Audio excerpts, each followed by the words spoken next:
You're scrolling through your life right now, and something feels off. Maybe you can't put your finger on it, but there's this nagging sensation that you're not where you're supposed to be. The job that used to excite you now feels like you're sleepwalking through someone else's dream. The relationships that once filled you up somehow leave you feeling emptier than before. Even your own reflection in the mirror looks like a stranger wearing your face.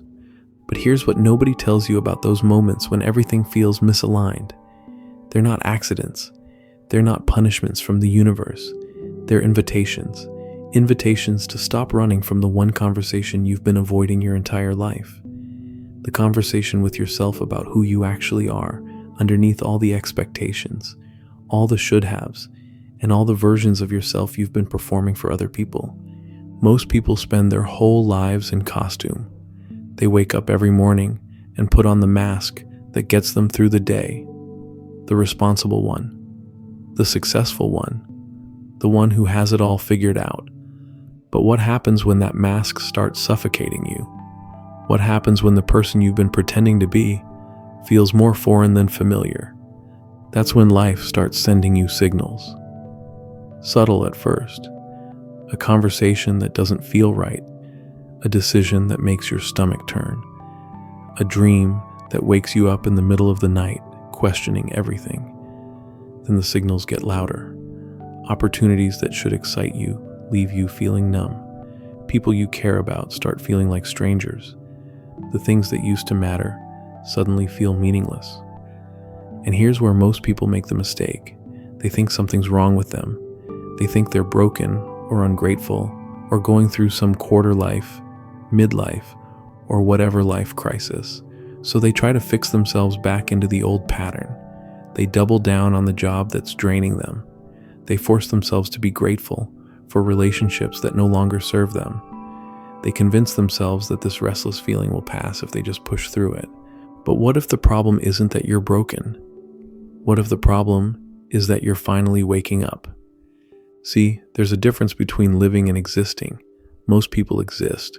They follow the script they were handed. Go to school, get the job, find the person, buy the house, retire, die, check all the boxes and call it a life. But living, actually living, requires something most people are terrified of. It requires you to question everything you've been told about who you're supposed to be. Think about the last time you felt truly alive, not happy, not content, but alive. That electric feeling where every cell in your body was awake and engaged. When was that? And more importantly, what were you doing differently then? Because I guarantee you weren't following someone else's blueprint for your life. You were following your own instincts, your own curiosity, your own truth. But somewhere along the way, you stopped trusting that voice. Maybe someone told you it wasn't practical. Maybe you got burned following your instincts once and decided it was safer to follow the crowd. Maybe you just got so busy trying to meet everyone else's expectations that you forgot you had your own. The thing is, that voice never went away. It's been whispering to you this whole time. Every time you felt that pit in your stomach, making a decision that didn't feel right. Every time you caught yourself staring out the window, wondering what if. Every time you felt like you were living someone else's life. That was your authentic self, trying to get your attention. And right now, if you're still reading this, if something about these words is resonating with you, that voice is getting louder. It's tired of being ignored.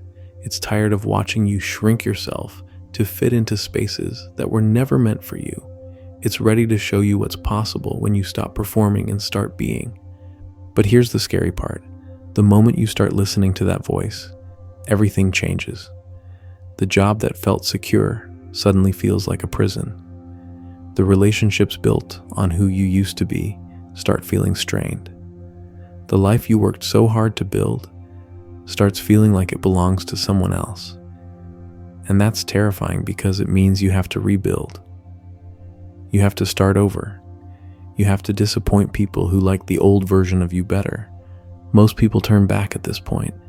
They decide it's easier to stay in the familiar discomfort than risk the unknown possibility.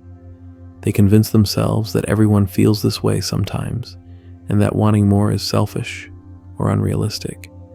They settle back into the life that doesn't fit and learn to numb the voice that's calling them towards something different. But what if you didn't turn back? What if you kept walking toward the person you're becoming instead of clinging to the person you've been? What if you trusted that the restlessness you're feeling isn't a problem to be solved, but a compass pointing you toward your actual life? Because here's what happens when you finally stop fighting yourself and start following that inner voice. Life stops feeling like something that's happening to you and starts feeling like something you're actively creating. Decisions become easier because you're making them from your core, not from fear or obligation. Relationships become deeper because you're showing up as yourself, not as who you think people want you to be. The work you do starts feeling like expression instead of obligation.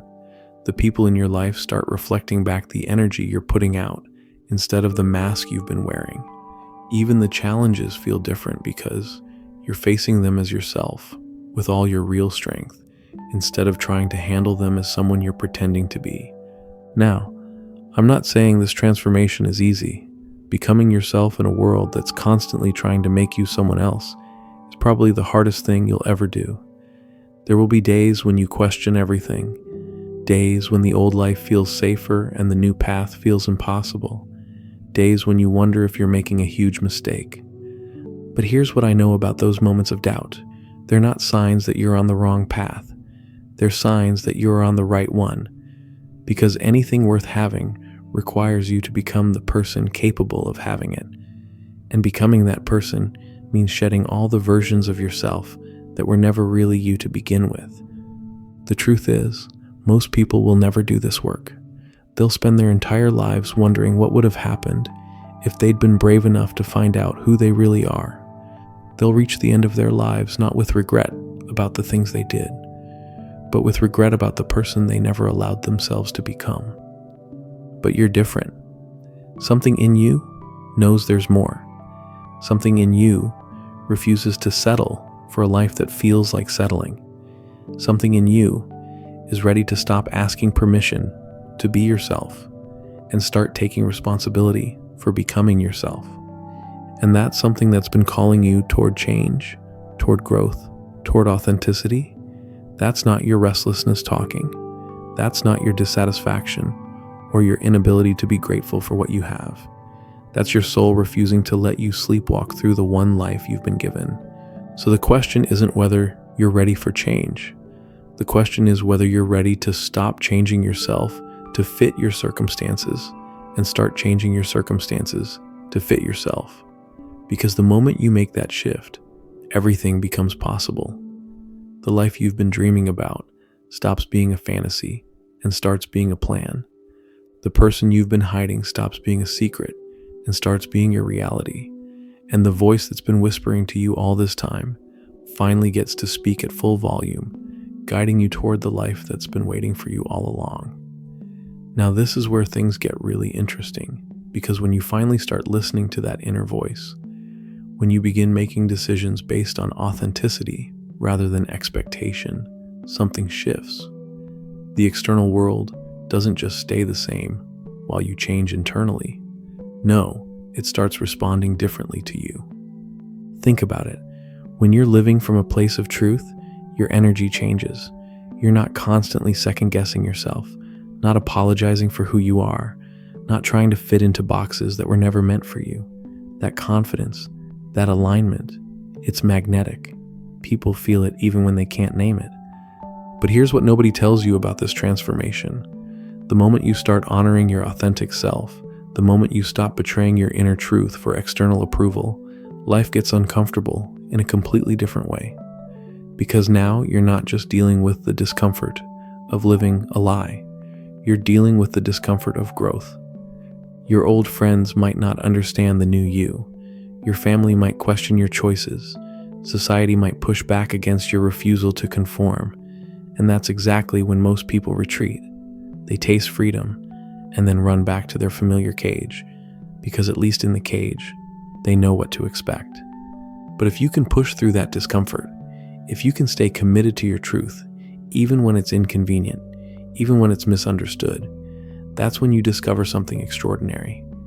You realize that the life you thought you wanted, the one based on other people's definitions of success, was just a shadow of what's actually possible. See, authenticity isn't just about being true to yourself. It's about unlocking your actual potential when you're not wasting energy pretending to be someone else, when you're not fighting against your natural inclinations, when you're moving in alignment with who you really are. You become unstoppable. The opportunities that show up aren't random. They're aligned. The people who enter your life aren't coincidences. They're resonating with your authentic frequency. The work you do doesn't feel like work anymore because it's an expression of who you are, not a performance of who you think you should be. And here's the really wild part. All those fears you had about what would happen if people saw the real you, if you stopped playing it safe, if you actually went after what you wanted. Most of them were just stories, projections of your own insecurities, rather than actual threats. The truth is, most people are too busy fighting their own inner battles to judge you as harshly as you think they will. And the ones who do judge, they're usually the ones who are most afraid of their own authenticity. Your courage to be real threatens their comfortable lies. But you're not responsible for their comfort. You're not here to live small so others can feel big. You're not here to dim your light so others aren't reminded of their own darkness. You're here to be fully, unapologetically yourself, and in doing so, you give others permission to do the same. This is how change happens, not through convincing people to be different, but through being so authentically yourself that others remember they have that option too.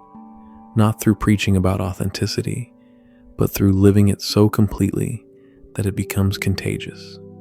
And the beautiful irony, the more you stop trying to be what everyone else wants, the more you become what the world actually needs.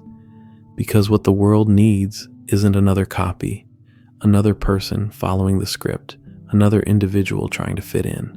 What the world needs is you, the real you, the you that's been waiting patiently beneath all the masks and expectations and compromises. So, if you're sitting there right now, feeling that familiar restlessness, that quiet voice saying, "There's gotta be more than this," listen to it. Don't wait for permission. Don't wait for the perfect moment. Don't wait until you figure it all out. Start now. Start small if you have to, but start. Make one decision today based on what you actually want, rather than what you think you should want. Take one step toward who you really are, rather than who you've been pretending to be, because the life you're meant to live isn't going to wait forever, and neither should you.